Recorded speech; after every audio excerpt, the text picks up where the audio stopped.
You, a few times now, have brought up this idea of creationships. Now, this is fascinating to me. Creationship as opposed to, or in addition to, or as an alternative to relationship. Or on top of. Right. All kinds of images come up. You're blushing. Am I? Oh. Quite redolently. Well, I would love to hear more about what a creationship is or can be. I mean, we live in a world right now where the way that we do traditional relationships, or at least in our society in this country, doesn't work for most people. And so the idea of creationship, the idea of not having necessarily to pinhole yourself into a monogamous marriage or a swinger relationship or a blah, blah, blah, blah, and not have to necessarily go into a structure that's already established, but that you can, with your partner or partners, perhaps create whatever it is that works best. Correct. Well said. Well, thank you. Next topic. Okay, check. I guess I don't have any questions.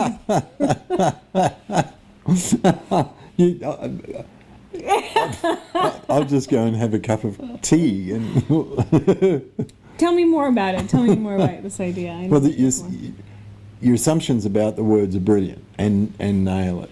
I came up with the term, coined the term, in fact, creationships, because of exactly what you said, especially here in America, where there's basically one acceptable kind of off-the-shelf, one-size-fits-all relationship structure, which is get married fairly young and be monogamous till you die.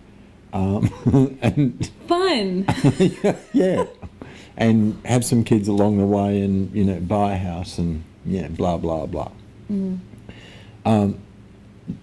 The first thing about that is, and particularly, again, in America, is that so many people assume that's just the right way to do relationships, that it's the only valid, moral, proper, legal, correct, acceptable, socially way to do a relationship, at least between a man and a woman.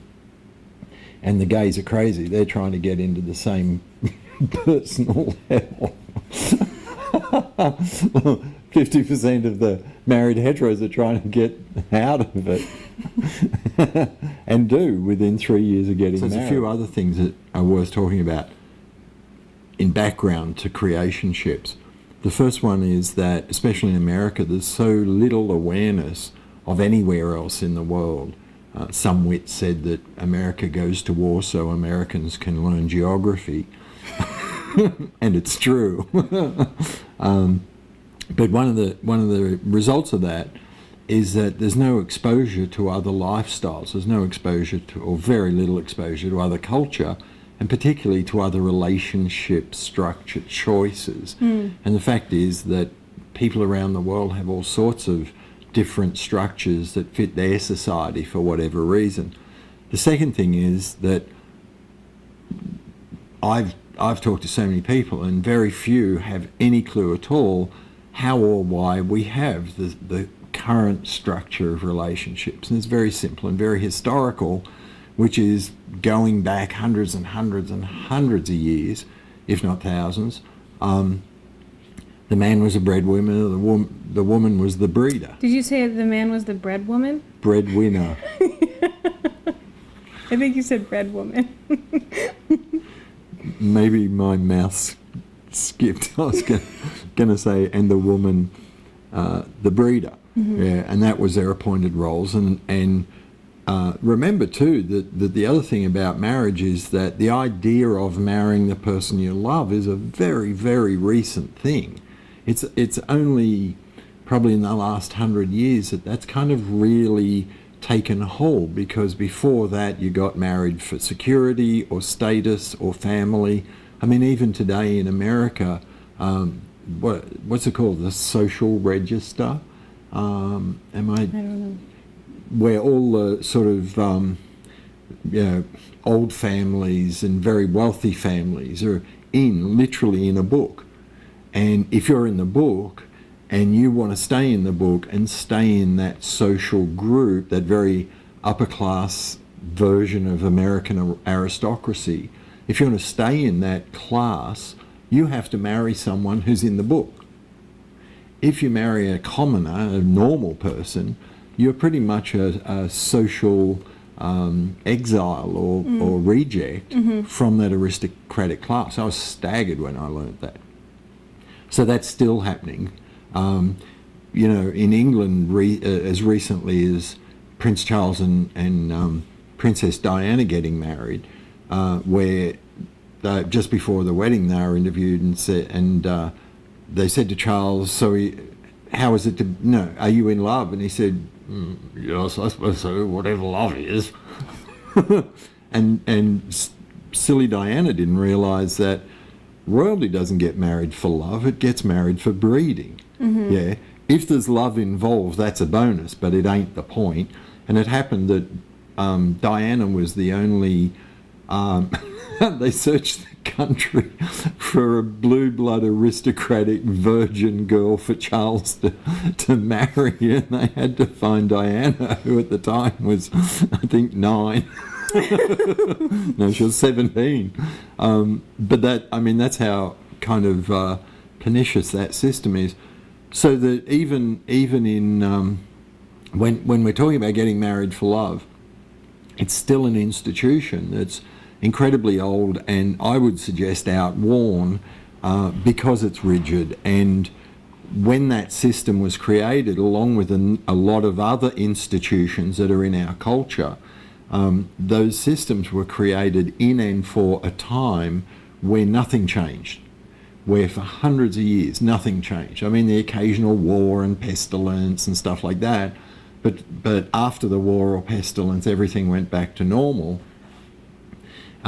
So there was relatively very little innovation up till the Industrial Revolution and the invention of the train. I mean, we forget that for the entire history of mankind, up till the 1800s when the train was invented in England, up till that point, the fastest any human being had ever gone was as fast as a horse can gallop.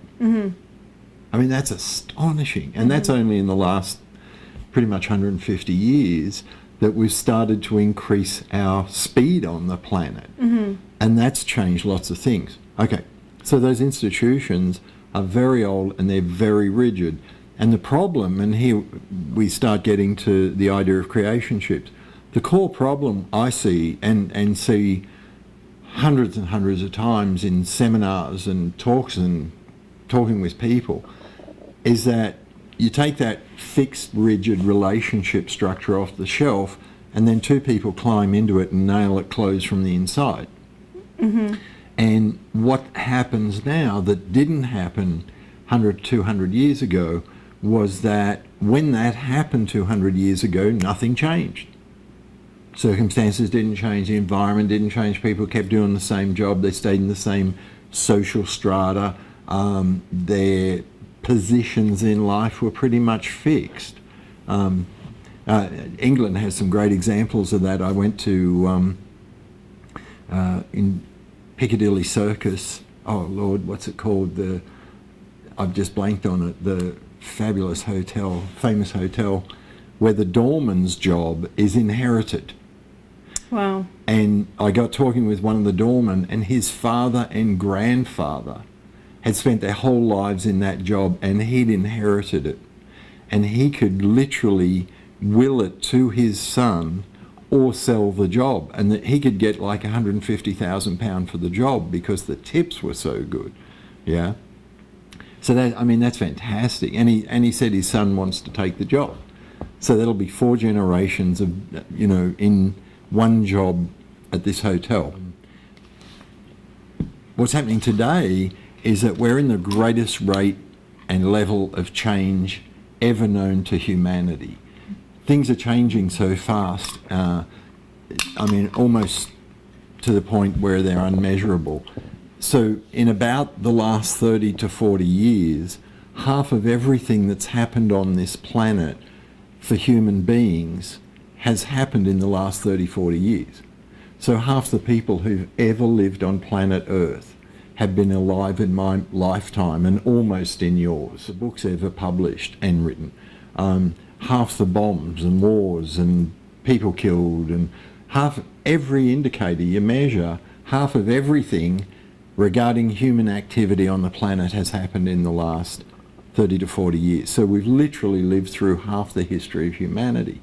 That's a phenomenal rate of change, and with that, people are having to change and adapt in almost constant fashion now. Yeah. And we see that with, in the marketplace, with products just constantly coming out, upgrades. We go from the iPhone to the iPad in a matter of a couple of, a year or 2 years. So everything's changing. With that, human beings are still being raised in the old paradigm of nothing changes. Well, it's interesting to think about the different, as far as products go, technological developments, travel, like you're saying, all of these things are changing rapidly, and yet the structures that sort of lie beneath them and the way in which they operate, public education, government, relationships, all of these things are somewhat archaic. Yes, absolutely. Any rigid structure has to either mutate or die. It's that simple.